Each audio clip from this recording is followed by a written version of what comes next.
Hey, everybody.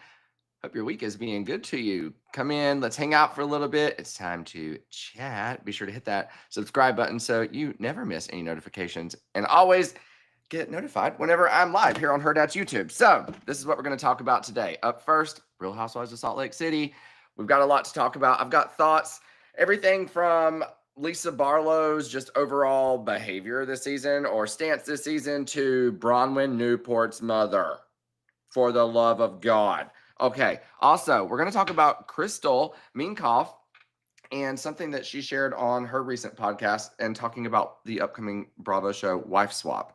Very interesting there. I'll tell you about that. And then the Real Housewives of Real Housewives of Orange County reunion is filming this week. I believe it's filming tomorrow. And we are going to go through my seating chart predictions. Will they be right? Probably not, but we're going to do it anyway because it's fun. Okay. So, like a lot of people do fantasy football, I couldn't understand that if my life depended on it. My version of fantasy football is Real Housewives reunion seating chart predictions. You know what I'm saying? And except there's no money being, bet or waged. It's just kind of like bragging rights amongst the group chat. That is my version of fantasy football. So we'll get to that later. Up first, Real Housewives of Salt Lake City. Now, as I said last week, Lisa Barlow is fighting for her life this season, right? And we're starting to see, obviously Lisa is feeling attacked and therefore she's going on the attack back, correct?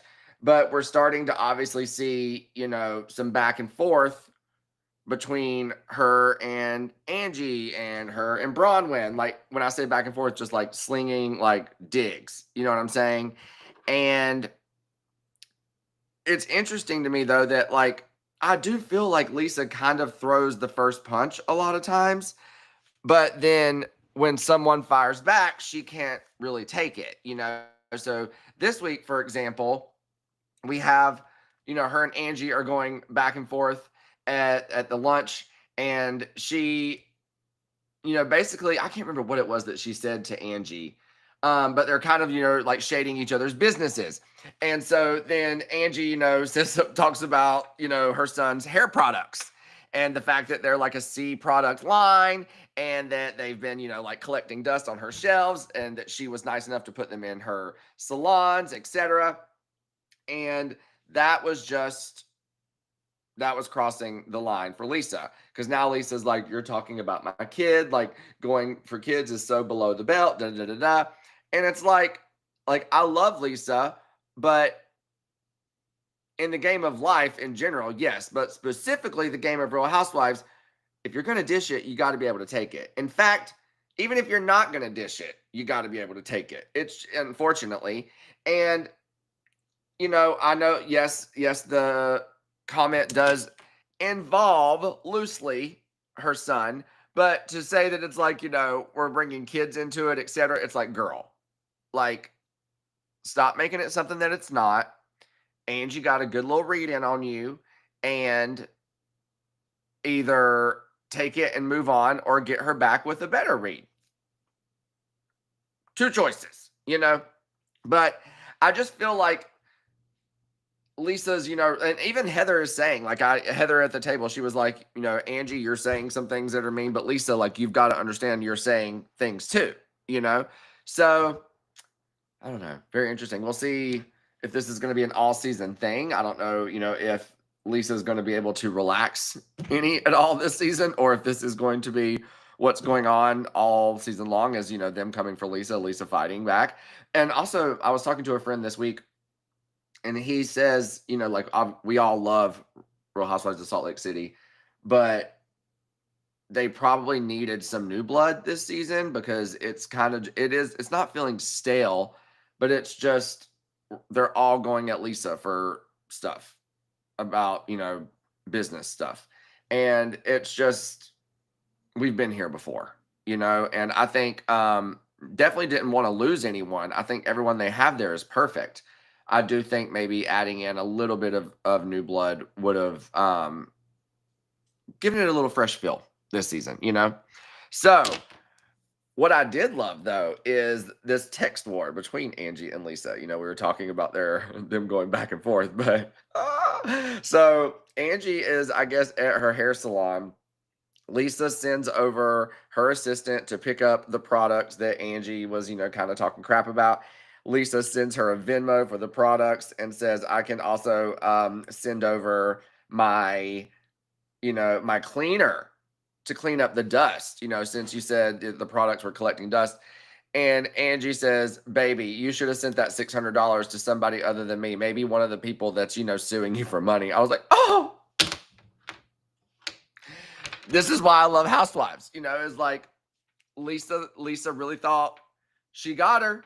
She thought she got her with, sending her assistant to pick up the products. And Angie was like, thank you. Like, I didn't want them here anyway, collecting dust, and drop the name of whichever person suing you that I should forward the $600 onto, incredible. I love it. This is why we're here, people. This is why we're here. Good stuff like that. We also saw what I feel was a very real moment this week on Salt Lake City between Whitney and Britani. And they were in some like flower shop or something. And we know that if Britney is breathing, she's digmatized. You know what I'm saying? Like, it is just that is her being. And it seems that she may be digmatized by all the wrong men, like Mr. whatever his name is, Jared, And she's been honest that she's had, some struggles in her relationships with her daughters, in recent years. And she's talking to Whitney and basically says the dumbest thing ever, that she and Jared are in the process of working on being engaged again. I'm like, girl, what does that mean? What does that even mean? And so red flag number one, then they start talking about, the parenthood of it all. And Whitney asks, is maybe the relationships with men in general, or specifically this guy, is that something that is impacting or being a factor in the struggle relationship, the strained relationship with her daughter? Britani says, maybe, I don't know. Whitney's like, maybe you should ask. Like, and Whitney made a good point that like there were things between her and her mother that, she didn't feel like they were torn apart. And once it goes too far, like once it goes too long, it's like, there's no coming back from it. And Whitney said, like if your daughter is there telling you, giving you a chance and telling you what she needs or what her boundaries are, like we as moms know we want nothing more than our kids to be happy. So she's like, Whitney was like literally shaking her. She's like, well, girl, like wake up, like, hello, and I don't know if Britani got it. I don't know if Britani, because if I'm being honest, like, a lot of people, accuse Kathy Hilton of playing into it and like pretending to be like kind of woo. I think Britani is a little bit of that personally. So I don't necessarily think that she is aloof as she pretends to be. And so I think that she very much so has to be aware of the status of the relationship with her daughter and what the factors are there.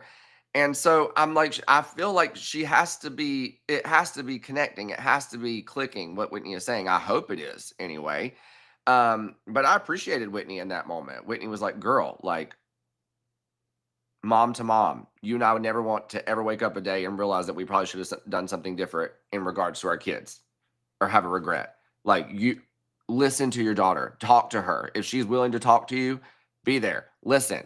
So good advice for all of us, really, And speaking of mothers and daughters, let's talk about Bronwyn's mama, because has there ever been a darker soul, presence, energy, demonic vibe on our screens? I'm thinking not, because whenever her mom is on the screen, I'm like staging my apartment. It's not good. She is so relentless when it comes to giving her daughter any space or credibility in regards to what she's been through. Like, she will not budge. She will not acknowledge her daughter's feelings on, being a young mother, single mom inside the Mormon church. And she will not budge. Like, and not only will she not budge and try to meet Bronwyn, meet her daughter where she is emotionally, and to hear her in regards to her experience and to how she felt isolated while being pregnant because she wasn't married. And she was talking about how her sisters were pregnant and her mom would buy gifts for her sisters' future babies right in front of Bronwyn, and then even tell the store, like the cashier, that she's not buying it for Bronwyn's baby. Like, that's how, because all this is rooted in her being ashamed and embarrassed that her daughter got pregnant out of wedlock, all right, in the church. However, clearly a lot of time has passed. Clearly things have been okay. Gwen is wonderful. And Bronwyn is now talking to her mom about this and how that was a painful experience and something that probably should have been handled differently. And she literally won't even do the bare minimum of like acknowledging her feelings, like, and not only will she not acknowledge them, she turns it around and makes it about her. She's like, I mean, imagine how hard it was for me. Your dad was working in the church and, I had to keep it a secret, and I would have put my neck on the chopping block thinking you were never out here smoking and having premarital sex. So you never wanted to give Gwen up. We had to give things up. We had to take care of her. What is wrong with you? Like, also, and not to be that person, because we do want you to be your normal, natural, unfiltered self when filming, yes. But for the love of God, woman, there is a camera crew around. Do you have no regard for how you are coming across? You certainly didn't care what the cashier at Baby Gap thought about you, but how about the millions of people that are watching right now? I mean, it was just, God bless Bronwyn, because look, we all, there's no relationship like your parents. Like, that's something that I think at some point in your life, regardless of whatever happens, everybody has a relationship or wants a relationship with their parents that they want to work, or that they have tried to make work. And it cannot be easy based off the few minutes that we have seen for Bronwyn to exist in this relationship with her mom on like a daily basis. I hope, I always say too, that reality TV is about entertainment and hopefully resonating with someone at home. And I hope that through doing this, that Bronwyn is touching a lot of people, reaching a lot of people. They're like, oh my God, I thought I was the only one. I thought my mom was the only one. Hopefully clicking with some parents. Maybe some parents are at home watching and being like, oh my God, I do that. You know what I mean? It is just, it was hard to watch, honestly. Like, I always resort to humor. Like, am I going to make memes about her mom? Absolutely. And usually the messier and more frequent the memes are, the more difficult the subject was that we're discussing. Like, I go through humor, and there are going to be a lot of memes about that one because it just feels really, I don't know. If I was a producer and they're watching that, I would have been like, cut her mic. It's just, it next, So good for Bronwyn. And I would say maybe her mom will watch this and switch up her stance, but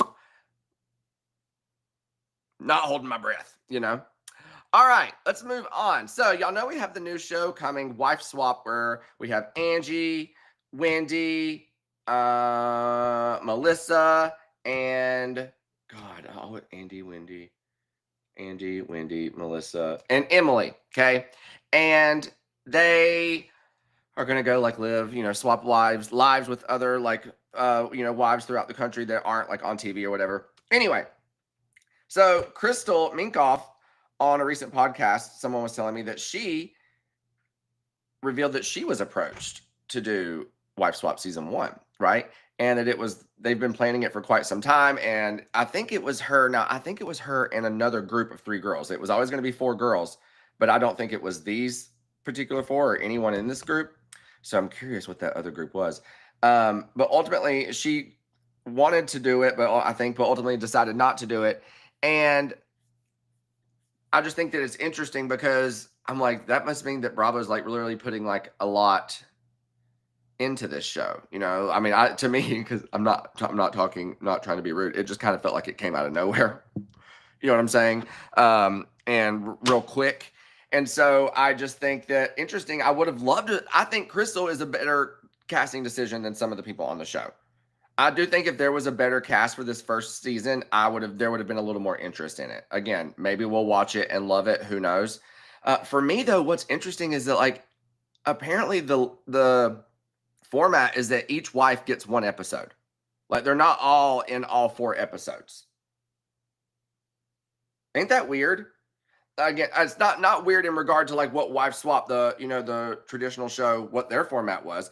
I just didn't expect that. And for Bravo, I thought that it was going to be all everybody at once, So interesting to see how it goes. And I don't know. I really do wish that Crystal would have done it. Maybe they'll approach her again in the future, Yeah, we'll see. When does that even come on? I feel like it's soon. Let me do my little type in and look for y'all real quick. October 14th, next week. So that's like next Thursday. Look at that. All right. Tomorrow, apparently, the Real Housewives of Orange County reunion is filming. So, everybody loves to put their seating chart predictions together. And Bravo already teased, I believe, that their seating chart will be dropped tomorrow for sure. And this is going to be a difficult one. As I've said before, I feel like this reunion is going to be lethal. We've said that for a long time. And when doing the seating chart, I was like, I don't know how they're going to make this work. Like no matter where you place everybody, there could be potential violence in multiple places. You know what I'm saying? It's just, I don't know. I'm thinking we need to go back to COVID times, individual chairs for these ladies. It's just, everybody needs to be spread, So, and I'm thinking of all that. And I'm also thinking Bravo has really, it's been common now that the reunion seating charts throw us off a little bit.